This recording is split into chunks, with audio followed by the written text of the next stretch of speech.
Le vin, comme les spiritueux, favorise les rencontres ou alors consacre une rencontre autour d'une bouteille.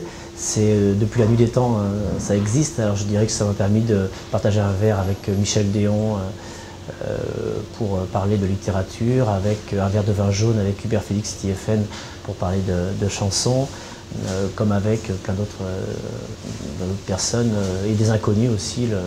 Des illustres inconnus avec qui au comptoir, un peu à la Jean-Marie Gouriot, qui permettent souvent d'avoir de cruelles vérités. Le vin, c'est ça, c'est éclectique, c'est-à-dire que ça touche tous les milieux sociaux, tous les milieux économiques, et c'est pour ça que ça relève du patrimoine. Il n'y a pas que la boisson, l'intérêt c'est pas la molécule, c'est pas la chimie, c'est tout ce que ça représente. En fait, quand je vous sers un verre de vin, je sers un peu de culture générale, toujours.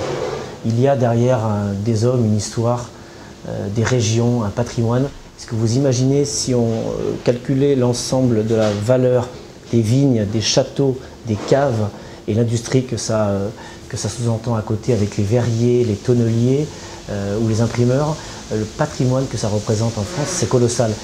Peut-être derrière le patrimoine immobilier de grandes villes comme Paris, il n'y a pas d'équivalent en France. Ça fait partie des symboles de la France. Il y a Paris, il y a le vin, il y a l'art, il y a la littérature, il y a Chateaubriand bien sûr, il y a Proust, mais il y a aussi la Romanée-Conti et Pétrus. Taxer le vin, pour moi, c'est comme brûler des livres. Là, je crois qu'on touche à un symbole fort. Je comprends et les raisons politiques, je veux bien les accepter sur le fait de toujours un peu plus taxer pour éponger des dettes et on va dire un fonctionnement aberrant de la part de nos politiques depuis 10 ans, 20 ans, 30 ans, mais ne pas toucher à ce symbole-là. Taxer le vin, c'est tirer une balle dans le pied et handicaper tout un secteur de l'activité française.